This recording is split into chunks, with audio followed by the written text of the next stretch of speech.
আজকে অর্গাননের 231 থেকে 240টি সূত্রকে নিয়ে আলোচনা করছি। মহাত্মা হ্যানিম্যান 231 নম্বর সূত্রে বলেছেন যে বিরামশীল রোগ দুই প্রকার। এক, যারা একই আকারে নির্দিষ্ট সময়ে দেখা দেয়, আর দুই হচ্ছে যারা বিভিন্ন আকারে অনির্দিষ্ট সময় দেখা দেয়।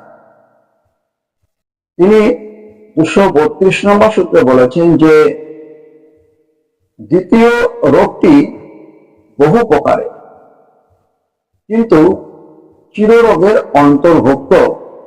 এরা পরিপূর্ণ সরাজাত, কিন্তু আবার কখনো সিফিলিস বা উপদংশের সঙ্গে মিশে যায়।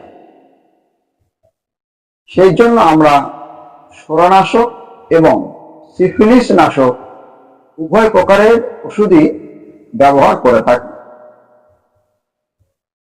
তিনি 233 নম্বর সূত্রে বলেছেন, রোগী বেশ সুস্থ আছে বলে মনে হলেও যে সকল রোগের অবস্থা নির্দিষ্ট সময়ে কোনো প্রকার পরিবর্তন না হয়ে ফের আক্রমণ করে এবং নির্দিষ্ট সময়ে চলে যায়, সেই সমস্ত রোগই হচ্ছে বিরামশীল রোগ। যেমন বিভিন্ন প্রকারের সবিরাম জ্বর, মাথা ব্যথা করা ইত্যাদি।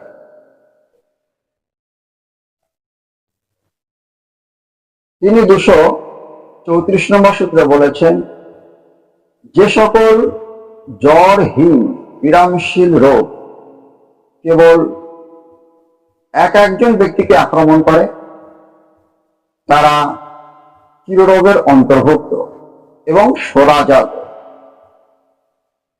কখনো আবার উপদংশ বা সিফিলিস দোষেও দুষ্ট হয়। কখনো এদের চিকিৎসার মধ্যবর্তী ওষুধ হিসাবে শক্তিস্বরূপ 30-200 সিংকোনার একমাত্রা প্রয়োগ করলে তাদের ফিরে আসার যে প্রকৃতি সেটা দূর হয়ে যায়। তিনি 235 নম্বর সূত্রে বলেছেন, যে সকল বিরামশীল জ্বর অল্প বা অনেক ব্যাপক আকারে দেখা দেয় তাদের মূলত তিনটি অবস্থা দেখা দেয়: শীত বা তাপ অথবা শীত এবং তাপ একসাথে আর ঘাম। এই তিনটির মধ্যে যেটি সব থেকে প্রবল তার সম্যক সদৃশ ওষুধ ব্যবহার করা উচিত।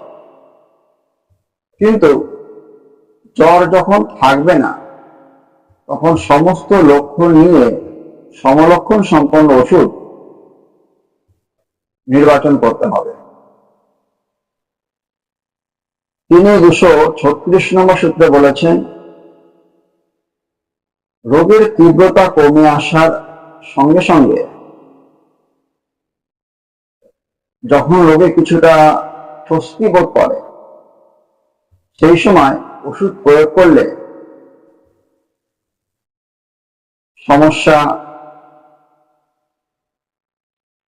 স্বাস্থ্যের কোনো প্রকার সমস্যা আসে না।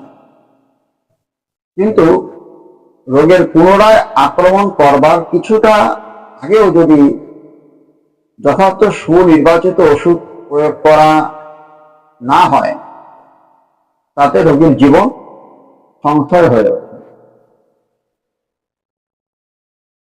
তিনি 237 নম্বর সূত্রে বলেছেন, জ্বর যখন প্রবল আকার ধারণ করে সেই সময় জ্বরের বিরামকালে খুবই অল্প, তাই যখন ঘাম বা অন্য কোনো লক্ষণ কমতে থাকে তখন ওষুধকে প্রয়োগ করতে হয়। তিনি 238 নম্বর সূত্রে বলেছেন, প্রায় সময় উপযুক্ত ওষুধের একমাত্রাতে জ্বরের আক্রমণ কমে স্বাস্থ্য ফিরে আসে, কিন্তু অধিকাংশ ক্ষেত্রে প্রত্যেক আক্রমণের পর একমাত্রা করে প্রয়োগ করতে হয়। যদি রোগ লক্ষণের কোনো পরিবর্তন না ঘটে, তখন প্রত্যেক মাত্রা 10 থেকে 12 বার ঝাঁকি দিয়ে উচ্চ শক্তিতে পরিণত করা যায়।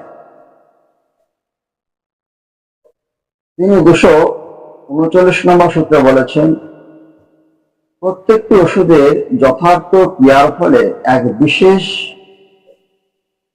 বিচিত্র জ্বর, এমনকি সবিরাম জ্বরও উৎপন্ন হয়। তিনি 239 নম্বর সূত্রে বলেছেন, প্রত্যেকটি ওষুধে যথার্থ ক্রিয়ার ফলে এক বিশেষ বিচিত্র জ্বর, এমনকি সবিরাম জ্বর উৎপন্ন হয়। কাজেই জ্বরের চিকিৎসায় জন্য ওষুধের কোনো প্রকার অভাব হয় না। তিনি 240 নম্বর সূত্রে বলেছেন, সমলক্ষণ ওষুধ প্রয়োগ করে যদি সবিরাম জ্বর না সারে এবং চিকিৎসক যদি বোঝে রোগী জলাভূমি জায়গায় বসবাস করবার কারণে এইরূপ জ্বর হচ্ছে না, তবে সরাই গুপ্তভাবে রোগকে বাধা দিয়ে সুস্থ হতে দিচ্ছে না, এইরূপ ক্ষেত্রে সরাঘন ওষুধ প্রয়োগ করলে রোগটি কেড়ে যাবে। আজকে এই পর্যন্তই হলো। এরপর 241 থেকে 250টি সূত্র নিয়ে আলোচনা করব। ধন্যবাদ।